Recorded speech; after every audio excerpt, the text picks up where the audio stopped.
সুপ্রিয় দর্শক, আপনি ফেসবুকের জন্য কন্টেন্ট ক্রিয়েট করছেন, ফেসবুকে রেগুলার ভিডিও আপলোড করছেন, রিলস আপলোড করছেন অথবা ছবি আপলোড করছেন, কিন্তু কোনো পোস্টই আপনার ভাইরাল হচ্ছে না।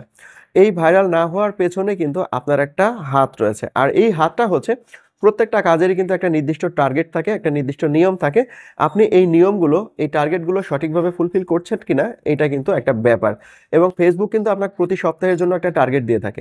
এই টার্গেটটা যদি আপনি ফিল আপ করতে পারেন তাহলে আপনি ফেসবুক থেকে গেইন করতে পারবেন, আদারওয়াইজ পারবেন না। তো এই আপনার ফেসবুকে আসলেও কি টার্গেট রয়েছে এটা দেখার জন্য আমরা এই যে প্রফেশনাল ড্যাশবোর্ডে চলে যাব।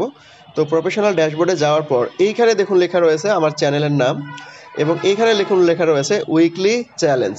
এই চ্যালেঞ্জটাই মূলত হচ্ছে আপনার টার্গেট। তো এখান থেকে আমরা এই অপশনের মধ্যে যদি ঢুকে যাই, এখান থেকে আবার যদি ক্লিক করি উইকলি চ্যালেঞ্জের উপরে, ক্লিক করার পর দেখতে হবে আমার এই সপ্তাহের কি কি চ্যালেঞ্জ রয়েছে।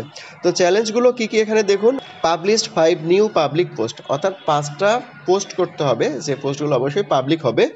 সেকেন্ডলি দেখুন, পাবলিশ 3 নিউ পাবলিক রিলস, অর্থাৎ 3টা রিলস পাবলিশ করতে হবে, অবশ্যই সেটা পাবলিক হতে হবে। এবং এখানে বলা হয়েছে যে 12টা কমেন্ট করতে হবে।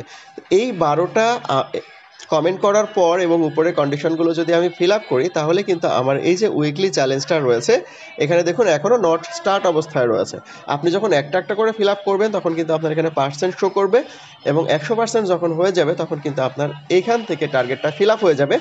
যখন আপনি এইভাবে কয়েকদিন বা কয়েক সপ্তাহ ধরে একই রকমভাবে আপনার টার্গেটটা ফিল আপ করতে পারবেন, তখন আপনার যে কোনো ধরনের পোস্ট বা রিলস বা ভিডিও ফেসবুক নিজে থেকেই ভাইরাল করে দেবে।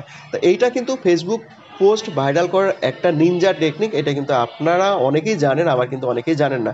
যারা জানেন না তারা কিন্তু জানলেন, আর যারা জানেন তাদের জন্য তো কোনো কথা নাই।